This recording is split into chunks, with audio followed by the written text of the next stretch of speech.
So we have to be careful about the ways that we limit ourselves and the horizons that we encounter, because we don't really realize the things that are possible until we encounter possibilities. And yet, if we just kind of like narrow our scope and think that all that's possible is what is presently, and that all that's possible is what we can presently imagine, then we're looking at the world very myopically, just very narrowly. We won't even see the options that are happening outside of our very narrow view. If nothing else, by the way, that's an important thing of education, because it opens up experiences, it opens up horizons, it gives you access to ideas and thoughts you would never have otherwise. And you cannot possibly move beyond the limits that you set for yourself.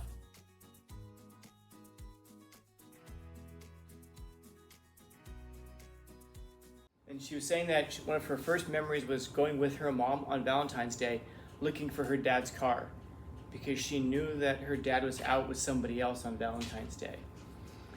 So she was in the car with her mom and her aunt, and they were driving, and they ended up finding his car at one of the places with his side chick and all the chaos that kind of comes from that. Then she also remembers like similar kinds of things with her dad, going around trying to find her mom at places. So her whole her whole life growing up, her mom and dad were always cheating on each other, back and forth. And so but they always came together.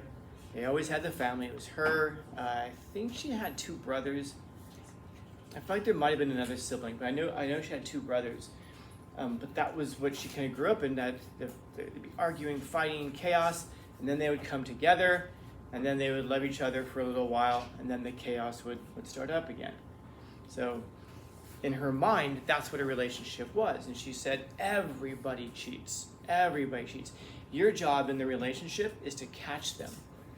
And so she would meet someone, she'd get with them, and then she would go crazy going through their phone, following them around, trying to track them online, coming up with fake profiles to follow them on social media, trying to catfish them with fake pictures just to see if they'd fall for it. And I would ask her, like, is that how exhausting is that? And I remember her saying to me one time, love takes effort. Love takes work. I'm like, that's the kind of work that you're talking about. That's what she really thought that it was about. And then an interesting thing happened to her. She got pregnant. She had a baby. And she was with someone. And she just no longer had the time and energy to put into all that. So she was having to put all of her time and energy into her son. And then, so they were together, but it was almost like she was forced to trust this person. And she was asking me, like, how do you possibly trust a person? Because then what she found was that he started to act like that, which isn't a surprise, because obviously there has to be something like that in his background to have been interested in her in the first place, because you get with that person, you find out pretty quickly who they are. And then, of course, in the long run, you find out who they really are. So he was with her because he had some of that in his background, and it just didn't manifest because he was trying to overcome that. But he just, people don't oftentimes change. We just become more like ourselves. And so he started to become that person who was like going into her social media, trying to follow her around.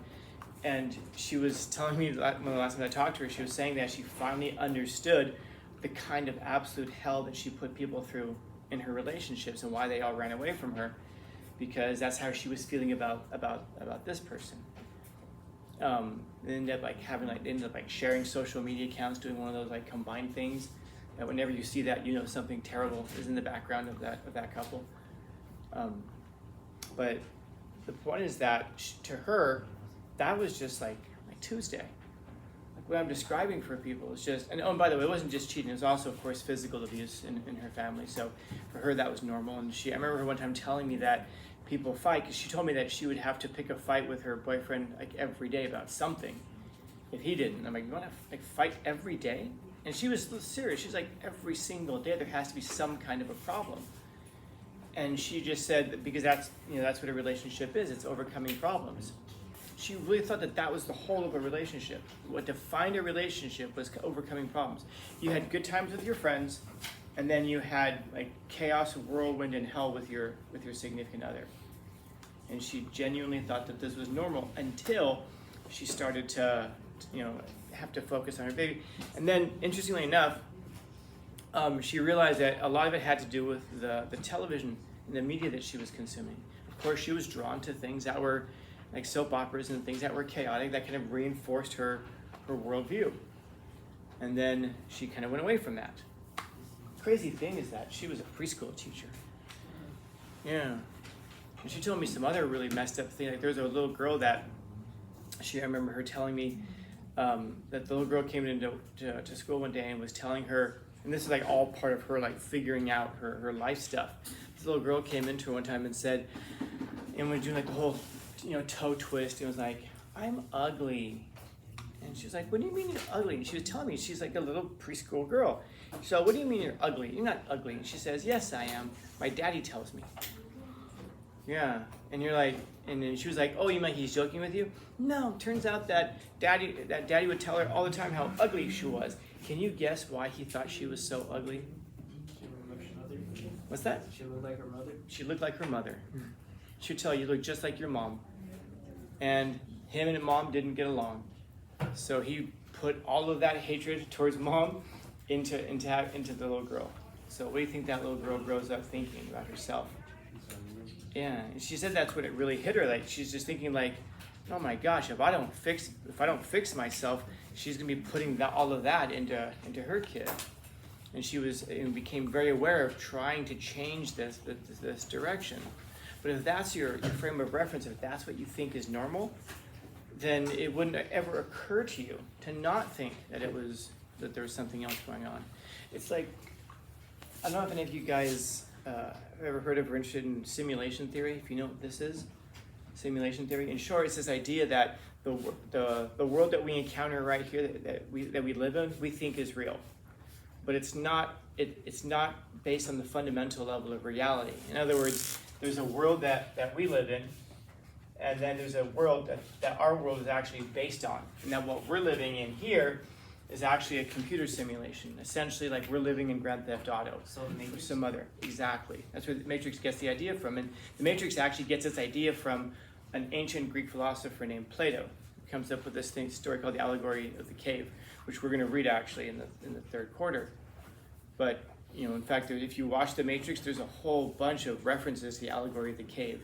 Like there's a scene where he's like got this claw that's dragging him out of this cave opening and all that. But in short, if you were able to interact with an AI version, let's say of Grand Theft Auto 6, let's imagine something crazy. Like let's say the next one actually comes out, right?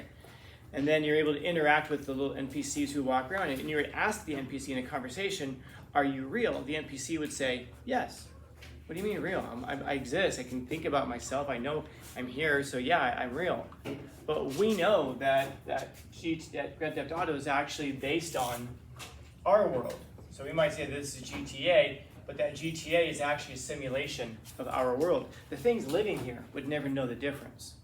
They would think that they really are. Now you're playing the game, so you know that you can pause the game, that you can restart it. And in a sense, every time you delete a game, you delete a save game, you've now killed, millions of people or thousands of people of NPCs. Now, if I were to ask you, how do you know that what you're living in right now is actually real and not based on some other more fundamental level of reality? Now, there are a lot of really smart people who think that this thing that we're experiencing here is that this is not real. This is a simulation. And there's a lot of things that you can point to.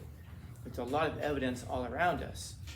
And if I were to ask you, prove to me that this is actually that this is the fundamental level of reality, I'll give you a heads up. It's really hard. It might even be impossible to prove. Now, that doesn't mean that simulation is true, but when you look at like Elon Musk, he said 100% certainty we're living in a simulation. A lot of really well-known scientists believe that that's the case. And so it begs the question, how would you know what's real? Because in a sense, this is real, in the sense that it's real to us.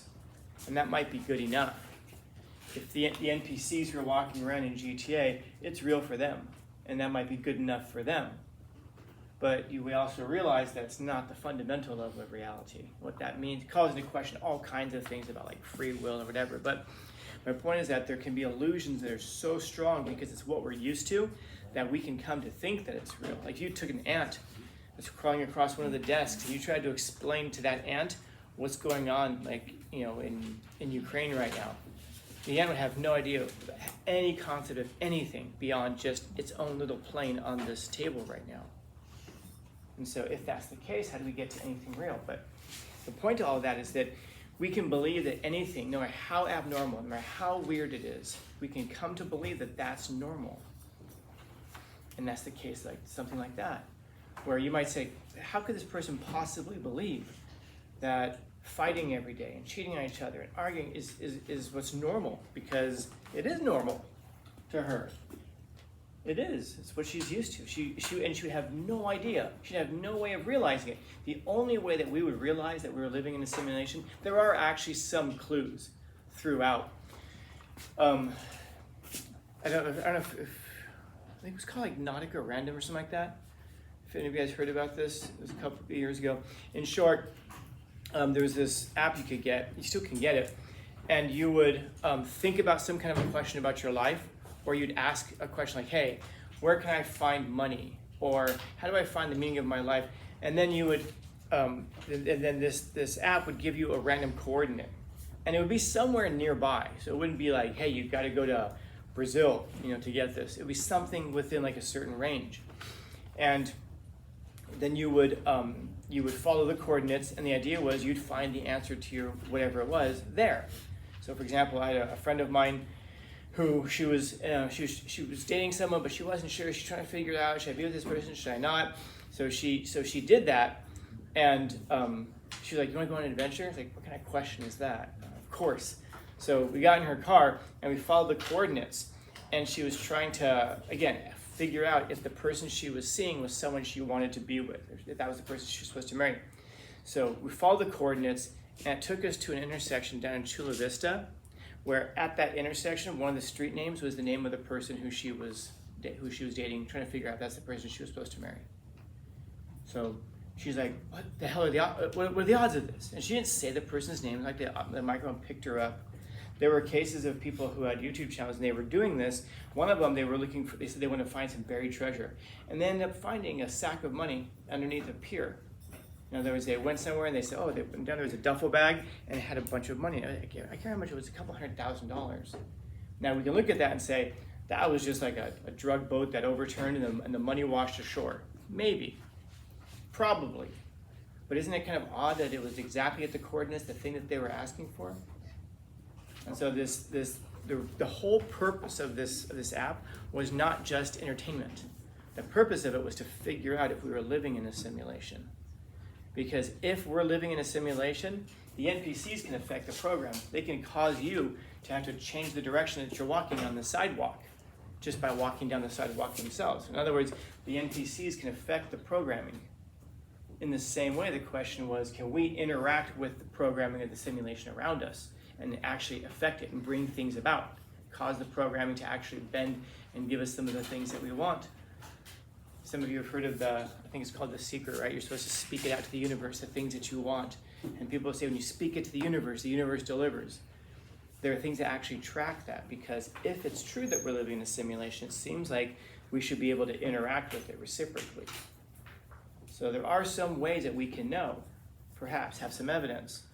But again, if you never even encounter the idea, it would never even occur to you to think of something like that, because it's just, this reality is Tuesday to us, or today's Thursday. So if you're in a situation like that, in a relationship where it's abusive and it's cheating and that's what you grew up in, you think that that's normal. And now when you see things that aren't like that, first off, you probably don't believe it. You probably just think they're all just hiding it. Everybody has these problems. Every couple is cheating. They're just hiding it better than others.